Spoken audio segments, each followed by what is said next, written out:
Market का पंचनामा में आप सभी का स्वागत है। मैं हूं वरुण दुबे और मेरे साथ है आशीष वर्मा। और आशीष, आज का बाजार तो काफी हद तक डायरेक्शनलेस बाजार लगा मुझे। किसी का मूड ही नहीं था लगता है ट्रेडिंग करने का। आपकी बातों से आपका भी मूड नहीं लग रहा। जिसने तो शुरू करा एकदम एक ही पिच पे चलते चलेगा, मुझे लग रहा है आपका भी मूड गड़बड़ है। आज मार्केट में कुछ है ही नहीं, ऐसा लग रहा था क्यों ट्रेडिंग कर रहे हैं। 10-20 पॉइंट ऊपर, 10-20 पॉइंट नीचे, वही चल रहा था।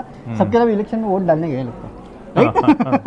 हाँ, 91 कॉन्स्टिट्यूएंसीज के तो गए होंगे। हाँ नहीं, अब ये तो बात सच है कि थोड़ा सा चॉपी हो रहा है बाजार। वोलेटाइल सेशन देखने को मिला। खैर आज एक्सपायरी का दिन भी था, वीकली ऑप्शन एक्सपायरी, ध्यान रखें। ज्यादातर हम देखते हैं या तो ऊपर जाते हैं या नीचे जाते हैं, कहीं नहीं गया। नीचे से रिकवर हुआ ना, और क्या चाहिए ना हुआ, आपको। वो नहीं तो चॉपी तो है बाजार। अच्छी बात है इस बाजार की, जो हम नीचे की तरफ दायरा मेंटेन कर रहे हैं 11,550, आज भी वो दायरा प्रोटेक्ट होता हुआ नजर आया। और ये हफ्ते दूसरी बार है उस लोज की सैंक्टिटी को हमने मेंटेन करा है। 11,550 मंडे को था और आज भी इस वोलेटिलिटी में हमने उस लेवल को ब्रीच नहीं करा। आज 11,550.5 लोज थे। तो लेवल्स के अंदर है बाजार अभी भी, ये तो सच है। पर थोड़ा सा कॉशियस रहने का वक्त है, क्योंकि आप ये दूसरी बार उन लेवल्स को रिटेस्ट करने की कोशिश थी। और एक बात इंपॉर्टेंट ध्यान रखें, इन स्तरों के आसपास अब क्योंकि सबको पता है कि इन लेवल्स के आसपास आपके स्टॉप लॉसेस खड़े हुए हैं, तो मेरे ख्याल से लार्जली सबके स्टॉप लॉसेस यहाँ पे खड़े हुए हैं। एक बार वो नीचे का लेवल टूटा तो दिक्कत, वो अनवाइंडिंग का प्रेशर। हेमंत बुला रहे हैं आप लोग। हेमंत आइए, आप कुछ कहना चाहते हैं? भाई आज आशीष जो आपने वो कहा था ना कि एक दिन ऊपर एक दिन वो सही हो गया। बिल्कुल सही बैठा है। अब कल फिर बधाई बोलेंगे आपको। ऊपर नीचे ऊपर नीचे, कल की रहेगा। बाजार एनालाइज करना बहुत इजी है। कोई टेक्निकल देखने की जरूरत नहीं है। नहीं, अच्छा 11,550 वो इंपॉर्टेंट लेवल्स हो गए नीचे की तरफ डिफेंड करने के लिए। अब मैंने लगातार मेंटेन करा था 11,550 जो कि मंडे के लोस थे, 11,535 जोड़ लीजिए जो 20 डीएमए है, और 11,500 जो हम मेंटेन कर रहे हैं। इस सीरीज का सबसे तगड़ा पुट बिल्डअप जो देखने को मिल रहा है, तो नीचे की तरफ ये लेवल्स बहुत इंपॉर्टेंट है। और इस समय तो मेरे लिए 11,550 डिफेंड होना बहुत इंपॉर्टेंट है, इसलिए थोड़ा कॉशियस रह के ट्रेड करने की जरूरत है। और अब छोटे दायरे में छोटी रेंज के लिए ट्रेड करें। और थोड़ा जैसे मैंने, अच्छा अभी तो नहीं, मैं इससे पहले कुछ रिकॉर्डिंग कर रहा था, क्योंकि कल एक वीकेंड से पहले का सेशन, उसके साथ साथ दो दिग्गज आईटी कंपनीज हैवी वेट्स हैं, जिनका बाजार बंद होने के बाद आंकड़ा आना है, नंबर्स आने, रिजल्ट्स आने, तो मेरे लिए मंडे के लिए बहुत मुश्किल हो जाता है, चैलेंजिंग हो जाता है। इसलिए कल बहुत सीमित दायरे में, मुझे लगता है बहुत में तक गट्स होंगे कि आप over the weekend trade carry करो, क्योंकि इतने हेवी वेट्स पूरे बाजार का मूड बराबर बिगाड़ सकते हैं। इसीलिए थोड़ा सा कॉशियस रहने की जरूरत है कल के ट्रेडिंग सेशन में। स्टॉक स्पेसिफिक एक्शन तो आज भी था, कल भी भरपूर रहेगा, तो उसमें ज्यादा फोकस कर लेंगे। हालांकि इस समय मुझे अभी भी कॉन्फिडेंस है कि वो 550 जो मेंटेन करा है, उसकी सैंक्टिटी मेंटेन करी है, तो मेरे लिए मन तो अभी लॉन्ग जाने का ही। अगर मैं ट्रेडर हूं, कंपल्सिव ट्रेडर हूं, तो अभी भी मैं उन लेवल स्टॉप लॉसेस के साथ या 535 के स्टॉप लॉस के साथ इस कल लॉन्ग करने का मन बनाऊं, अब स्क्रीन को देखकर। चलिए ठीक है, अब सवाल जवाब का सिलसिला शुरू करते हैं। अशोक लेलैंड पे पूछे हैं नीलेश पिंपाले, 87 पे लेके बैठे हैं। अब ये स्टॉक रोज चले जा रहा है। कितने पे बैठे हैं? 87, अभी 95 के आसपास है मेरे ख्याल से। 90s में 87 पे लेके बैठे हैं। बिल्कुल सही, बिल्कुल अच्छा करा सर आपने। क्योंकि इशू क्या है, हम लोग ने लगातार मेंटेन करा था, प्राइस वाइज करेक्शन पूरा हो चुका है, टाइम वाइज करेक्शन चल रहा है, और वो भी देखिए पूरा हो रहा है। अब इस कमजोर बाजार में भी ऑटो इंडेक्स जो था टॉप परफॉर्मर्स में था, लो लेवल से क्या रिकवरी देखने को मिली। कोई भी स्टॉक उठा लीजिए ऑटो इंडस्ट्री का, इंक्लूडिंग आपका अशोक लेलैंड, क्या स्ट्रॉन्ग मोमेंटम उस स्टॉक में आता हुआ। तो अब समझिए आप, ये करेक्शन जो आया था लॉजिकल था, क्योंकि मंथ ऑन मंथ बिक्री के आंकड़े कमजोर हो रहे थे। कमजोर होने के पीछे कई सारे रीजन थे, कंज्यूमर सेंटिमेंट वीक होना, वो एनबीएफसी की लिक्विडिटी क्राइसिस आना, है ना, वो सेल्स डिफर करना, वो सब कुछ रीजन जुड़ गए थे। अब धीरे धीरे हालात सुधरने की कगार पे खड़े हुए हैं, और एटलीस्ट स्ट्रीट मान के चल रही है। हम लगातार मेंटेन कर रहे हैं कि अगले क्वार्टर ऑनवर्ड शायद हालात सुधरते हुए नजर आएंगे। और अब धीरे धीरे उसी से पहले वो प्रीएम्प्ट होता है, बाजार हमेशा फ्यूचर को डिस्काउंट करता है। जब फ्यूचर को लेकर क्लैरिटी आनी शुरू हो गई, अब आप देख रहे हैं स्टॉक्स में कन्विक्शन बढ़ रहा है। तो एक मारुति है जो 6100 के लेवल से चलना शुरू हुआ, तो आज 7,500 पे खड़ा हुआ है। अशोक लेलैंड लो लेवल से रिकवर हो रहा है, या कोई भी ऑटो स्टॉक उठा लीजिए, बजाज ऑटो, हीरो मोटोकॉर्प, सब लो लेवल से रिकवर करने की कोशिश कर रहे हैं। बने रहिए सर इस स्टॉक में, कोई इशू नहीं। और रिजल्ट जब आएंगे इस बार, तो मैं पढ़ रहा था कहीं पे कि अशोक लेलैंड के एक्चुअली स्ट्रॉन्ग नंबर्स आने, Q on Q, year on year numbers भी अच्छा आएंगे। और अभी तो नंबर्स ऐसी तस्वीर रिफ्लेक्ट नहीं करेंगे, नंबर्स जो Q1 FY20 के आएंगे उसके ऑनवर्ड हालात सुधरेंगे। चलिए ठीक है, लॉन्ग टर्म के लिए रखे रहिए। और एक सवाल ऐसे ही लॉन्ग टर्म का, रवि मिश्रा का RVNL पे आज की जो लिस्टिंग हुई, रेल विकास, मैंने कंफ्यूज हो गया थोड़ा। नहीं, वो ऐसे ही होता है, दिन खराब होता है तो लिस्टिंग भी अच्छी नहीं होती। लिस्टिंग ठीक ठाक हुई, लेकिन इसकी नहीं दिन खराब, ऐसा कोई दिन खराब नहीं होता। बार बार दिन खराब, फ्लैट मार्केट में लालची हो गए। दिन खराब क्या है, सही तो है दिन में, क्या प्रॉब्लम है? The best take money, the bulls take money and हाँ ठीक है, ये वो हाल था। नहीं ऐसा कुछ भी नहीं हुआ आरवीएनएल में, ऐसा कुछ भी नहीं हुआ। आपकी बाइंग क्या थी आरवीएनएल में? 19 रुपए की होगी issue price। 18.5 की है ना। अच्छा, मैं रिटेल हूँ, 50 पैसे का 50% डिस्काउंट मिला हुआ है, 19 पे भाव मेंटेन हुआ, क्या दिक्कत है।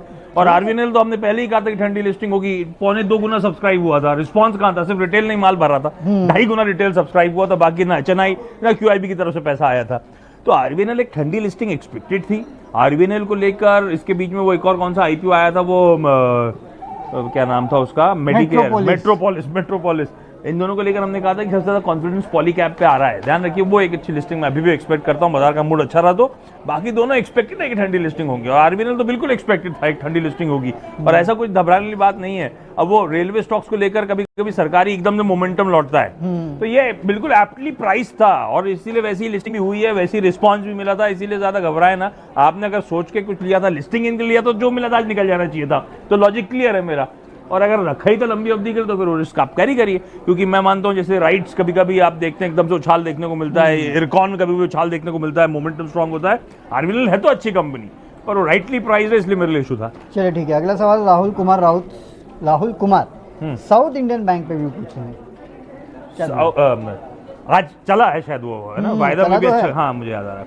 अब साउथ मुझे अब ये रीजनल बैंक्स जो हैं, ये सब रीजनल बैंक्स की कैटेगरी में आते हैं, और ये सब अट्रैक्टिव लग रहा है मुझे। और इसमें सबसे preferred but south Indian bank है, इसीलिए क्योंकि कहने के लिए तो फेडरल बैंक ज्यादा बेहतर प्लेस्ड है एसेट क्वालिटी के लिहाज से, ग्रोथ नंबर्स के लिहाज से, पर उस लिहाज से उसको वैल्यूएशन भी मिले हुए हैं। मेरे ख्याल से अगर मैं FY20 FY21 के हिसाब से प्राइस टू बुक देखूं तो फेडरल बैंक 1.5 टाइम्स पे चलता है इस समय, तो एप्टली प्राइस्ड है। ये जो साउथ इंडियन बैंक है मेरे ख्याल से 0.7 0.8 टाइम्स के आसपास है, और उसके पीछे वजह है क्योंकि इसकी एसेट क्वालिटी पिछले क्वार्टर में डिटोरिएट हुई है, ध्यान रखें। तो एसेट क्वालिटी वॉलेटाइल हो रही है इस बैंक की, इसीलिए इस तरह के वैल्यूएशंस हैं। पर जिस तरह की मैनेजमेंट कमेंट्री आई थी लास्ट क्वार्टर में, क्या कहा था उन्होंने कि हालात यहाँ से सुधरना शुरू होंगे, इनका ना टेलीकॉम जो वरुण का सेक्टर है खराब कर रहा है, ऐसे कई सारे जो और सेक्टर्स है पावर वगैरह, इसमें इनका कोई एक्सपोजर ही नहीं है। तो एसेट क्वालिटी डिटोरिएट होने की कोई रीजन, हाँ एक इशू उन्होंने बताया था एसेट का, एक इंफ्रास्ट्रक्चर प्रोजेक्ट का, वो क्लियर है, बाजार को पता है वो Q4 में उसका थोड़ा सा पेन आना है, उसके अलावा कोई इशू है ही नहीं। तो इसीलिए मुझे लगता है साउथ इंडियन बैंक इन लेवल्स के आसपास अट्रैक्टिव हो चला है, मूड सुधरा, सरकारी प्राइवेट बैंक में बाइंग आई, तो इवेंचुअली स्टॉक 20 के ऊपर जाना चाहिए, इसीलिए मैं तो मानता हूँ रखिए आप। चलिए ठीक है, इसको तो रखिए, लेकिन सन फार्मा भी रखना चाहिए क्या? 11 ऑब्जर्वेशन आ गए अब तो। हाँ वो प्लांट के क्या करें, आज खबरों में था फॉर्म 483, पर ये मेरे ख्याल से नेटवर्क ने एक्सेस करा था वो फॉर्म, खबर तो हमें पता थी कि है ना वो यूएसएफडी की जांच हुई थी। अब सन फार्मा में थोड़ा सा एक कॉन्ट्राबेट के तौर पे कह रहा हूँ, ओके, सारे इश्यूज आपको बताएं क्या इश्यूज हैं। कॉर्पोरेट गवर्नेंस का, विसिल ब्लोअर का इशू क्या था, आदित्य मेडिसेल्स को लेकर, है ना, तो और यूएसएफडी की प्लांट में गाज वाज गिरना, ये सब प्राइस में है। सन फार्मा के अंडर परफॉर्मर रहा है, कितना पिटा है स्टॉक। अब जो आना है मेरे को लगता है वो पॉजिटिव्स है। मुझे ये भी क्लियर है कि Q4 के नंबर्स खराब होंगे, क्योंकि मैनेजमेंट ने भी अपडेट दिया आपको कि आदित्य मेडिसेल्स की जगह हमने अपनी सब्सिडी डाल ली है एक, वो सब्सिडी में बिजनेस ट्रांजिशन हो रहा है। अब आदित्य मेडिसेल्स की जगह वो सब्सिडी जो होगी कंपनी की होली ओन सब्सिडी, वो काम करेगी, तो उसका पेन आएगा। ये खबर अच्छी है, मैं तो कहता हूँ आदित्य मेडिसेल्स को लेकर ही बाजार में इशू था ना, वो इशू जा रहा है, तो अब वो पेन मुझे पता आने वाला है। वो पेन आने के बाद से हालात सुधरना शुरू होंगे। सुधीर वालिया साहब को लेकर इशू थे, कल को वो अगर हटते हैं, मैं कुछ भी, अब सारे कंसर्न मेरे लिए भाव में है। ये यस बैंक जैसी स्टोरी मिले, हाँ यस बैंक फंडामेंटली कुछ नहीं बिगड़ा था, यहाँ पे फंडामेंटली बिगड़ा था, बस ये अलग है, लेकिन भाव में सब कुछ नजर आ रहा है। तो इसीलिए मैं पेशेंटली, अगर अभी लिया हुआ है, रखा हुआ है, तो मैं पेशेंटली वेट करूंगा। फ्रेश एंट्री के लिए मैं थोड़े से जो मैं पॉजिटिव जो इंडिकेट करने की कोशिश कर रहा हूँ, अगर वो अनफोल्ड होना शुरू है तो मैं रखूंगा इस स्टॉक को। पर मैं मानता हूँ लाइकली कि अब इस भाव में बहुत पेन ऑलरेडी रिफ्लेक्ट हो रहा है। समय कितना लगेगा पता नहीं, लेकिन ये could go on the upside. Okay चलिए ठीक है। आज का मार्केट देख के वैसे आशीष सर भी दुख रहा था और जान भी जा रही थी। आज आपका मन नहीं था, बकवास कर रहे हैं आप। ऐसे ही हाल था आज बाजार कैसा भी होता है, आपका मन ही नहीं कर रहा, काम लग ही नहीं रहा सुन के। अमृतांजन और HDFC लाइफ, इसमें क्या हुआ? इसमें प्रॉब्लम क्या थी, चले तो क्यों चले?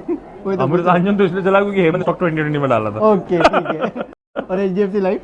अच्छा एक एक कर, HDFC, अच्छा नहीं HDFC लाइफ तो दो स्टॉक बताता हूँ। अमृतांजन तो खैर एक बहुत इंटरेस्टिंग स्टोरी है, ये आपने आइडेंटिफाई करी थी अगर मैं सही हूँ तो, है ना। उसके बाद हमने जैकपॉट के तौर पे हाईलाइट करी थी। अमृतांजन के लिए एक बात ध्यान रखें, जब हमने हाईलाइट करा था तो एग्जॉशन आया था 350 के आसपास के लिए। उसके बाद वो जितना चला था वो, हाँ फिर हाईलाइट करा, फिर चला, अब वापस उस रेंज को बेस बना रहा है उस लेवल पे 300 के ऊपर, नहीं लगातार उस लेवल के ऊपर टिका हुआ है। अब इम्पोर्टेंट ये मेरे लिए कि जो 350 का प्रीवियस हाई बना के, पीक बना के एकदम से क्रैश हुआ था, अब वापस उसे चैलेंज करने जा रहा है। Okay. तो अमृता इंजन फंडामेंटली स्ट्रांग है, गजब की कंपनी है, बहुत पुरानी धंधा है जो हम सब जानते हैं, बहुत बाम पुराना बाम का brand है ना। हाँ, बहुत पुराना, सालों दशकों पुराना और धंधा हम सब जानते हैं। और अब डाइवर्सिफाई कर रहे हैं ये लोग, तो स्मार्टली अब न्यू एज बिजनेस बनने की कोशिश है। ज्यादा इंपॉर्टेंट अब वो सब छोड़िए, धंधा वंदा 350 के बार ब्रीच कर देता है तो मुझे लगता है नया फ्लोर खुलेगा, अदरवाइज 350 मेरे लिए नियर टर्म का कैप है। Right. तो उस लेवल को क्लोजली वॉच आउट करें, उससे पहले निकलने की कोशिश करें, या फिर वहां जा रहा हो तो ट्रेल कर लें स्टॉप लॉस को। एक बार ब्रीच कर गया तो अच्छी तेजी, नहीं तो अटकेगा। HDFC लाइफ है जी, तो एचडीएफसी की सारी ग्रुप कंपनीज को तो हम कहते हैं अच्छी पेडिग्री के रखनी चाहिए। और एचडीएफसी लाइफ क्या हुआ, गजब का करेक्शन आया इन स्टॉक्स में। ये स्टॉक्स बहुत तगड़े, पूरा across the board life insurance companies में आपने देखा होगा बड़ी स्ट्रॉन्ग रेटिंग देखने को मिली थी। एचडीएफसी स्टैंडर्ड लाइफ में भी बहुत उछाल आया था, उसके बाद से इक्वली स्ट्रॉन्ग करेक्शन आया। अब करेक्शन के बाद स्टॉक्स कंसोलिडेट हो रहे हैं और ये अच्छी पेडिग्री कंपनीज में रह रहे कि आपको बाइंग आती हुई नजर आएगी। तो मेरा मानना है एचडीएफसी स्टैंडर्ड लाइफ तो इस समय एक फ्रेश एंट्री के तौर पे भी और है तो बने रहने के लिए, कोई इशू नहीं है इस धंधे में, बेहतरीन पेडिग्री है। और मैं कई बार इस प्लेटफॉर्म पे कभी भी कहा है, तो मैंने कहा है एचडीएफसी बैंक, एचडीएफसी लिमिटेड और एचडीएफसी स्टैंडर्ड लाइफ में अगले 10 साल में वैल्यू क्रिएशन से तगड़ा कहाँ हो सकता है, लाइकली है कि स्टैंडर्ड लाइफ में हो सकता है। वो दोनों ने बहुत करके दिया और अब इसकी बारी है शायद, क्योंकि जिस तरह का इंश्योरेंस का बाजार है, जिस तरह की पेडिग्री और जिस तरह से धंधा इवॉल्व हो रहा है, मुझे लगता है स्वीट स्पॉट में ये करेक्शन जो आते हैं ऐसी पेडिग्री कंपनीज में, ये एंट्री पॉइंट्स के मौके देते हैं सर, इसलिए घुसने के मौके ढूंढे और है तो बिल्कुल बने रहे, कोई मतलब नहीं। एक और सवाल लेता हूँ नितिन राठौड़ का। हाँ, ये पूछे कि Ujjivan will fly tomorrow question mark. अब आज वो खबर आई वो आज तो हो गया ये तो वो जो खबर की वजह से ही चला आज वो। अर्ली मॉर्निंग रिपोर्ट कर दी थी और सुबह से ही मोमेंटम में था वो Right. stock। तो अब अगर उस न्यूज के डेवलपमेंट पे कि एचडीएफसी बैंक से कोई निकल कर इधर आके इधर का कमान संभालेगा, वो ऑलरेडी प्राइस में फैक्टर्ड इन है। अब ये बात अलग है, आपके पास क्वेश्चन मार्क करके आपने स्पेशली सवाल उठाया, तो हो सकता है आज अनाउंसमेंट आ रहा हो, आपको पता हो, मुझे नहीं पता। आज शाम को अनाउंसमेंट आ जाएगा तो इस चैनल रिपोर्ट कर रहा था, कल सारे चैनल रिपोर्ट कर रहे होंगे, पेपर्स में आ रहा होगा, तो हो सकता है कल एक फिर से तेजी देखने को मिले। तो ये फिर बात आज ये डेवलपमेंट खबरें ये ऑलरेडी पचा चुका है स्टॉक। अब कॉन्क्रीट अगर खबर सही में आ जाती है, रिलीज आ जाती है कंपनी की तरफ से, तो मेरे ख्याल से एक और तेजी का राउंड बन सकता है। और नहीं आई तो फिर हो सकता है मुनाफा वसूली। हाँ, ये लाइकली है। अब एक आखिरी सवाल संतोष ये चूटे आखिरी का करके लेता हूं। आपने तीसरा नहीं, कर लिया ये है। क्यों मालूम है क्या, ये काफी बार पूछ चुके हैं बंधन बैंक पे, कंटिन्यू सवाल पूछ रहे हैं कि 100 शेयर है 580 पे क्या करूंगा। क्या भाव है इस समय? मुझे तो भाव याद नहीं है इसका। हाँ, तो ये गड़बड़ हो गया। मैं जेनरिक बता देता हूँ, बंधन बैंक का भाव के साथ कल इसी प्लेटफॉर्म में बताऊंगा आपको। जेनरिक ये कि बंधन बैंक थोड़ा सा वो ट्रांजिशन फेज से गुजर रहा है। अब वो ग्रुप फाइनेंस का एक्विजिशन होना, उसे Right. डाइजेस्ट करना, आगे और stake ऊपर बिकने से वाला है। मेरे लिए एक और इशू है कि इस इशू क्या हुआ था, जो प्रमोटर्स की होल्डिंग बहुत तगड़ी है, Right. वो रिडक्शन की बात, रिडक्शन का एक फेज उन्होंने ग्रुप फाइनेंस के जरिए करा है, लेकिन अभी भी स्टेक रिड्यूस करता 540 पे है ना, अभी और इनकी बाइंग क्या है 580 नुकसान पे है। ठीक है, पर कोई घबराने वाली बात नहीं है। मेरे लिए इशू ये है, एक बड़ा ओवरहैंग खत्म हुआ है कि प्रमोटर्स ने वाकई आरबीआई की लाइंस को मानते हुए रिडक्शन करने के लिए ग्रुप फाइनेंस का विलय करा। अब वो प्रक्रिया चल रही है, तो उसका थोड़ा सा पेन है, इसलिए स्टॉक बहुत आउट परफॉर्म करेगा नहीं। दूसरा, जब ये सब डाइजेस्ट हो जाएगा, जब स्टॉक चलना शुरू होगा, तो दूसरा ओवरहैंग बनेगा, क्योंकि प्रमोटर्स का अभी भी थ्रेशोल्ड लिमिट से ज्यादा स्टेक है, Right. उसे अभी भी रिड्यूस करने की जरूरत है। ये तो तो वो ओवरहैंग बना रहेगा, लेकिन बहुत अच्छी पेडिग्री, बहुत अच्छा बैंक, धंधा अच्छा। और हाँ धंधा, और बहुत स्मार्टली जो चलाते हैं गजब के हैं। और ग्रुप फाइनेंस का मर्जर भी मुझे लगता है पॉजिटिव है। एक बैंक और एक एनबीएफसी का साथ आना तो आजकल सब मानते हैं कि हाँ, तो बहुत वेल मैनेज बैंक है। चौकसी साहब ग्रुप फाइनेंस को बहुत स्मार्टली चलाते हैं, अभी भी उसी उनकी रेंज उसकी इन्हीं के हाथ में।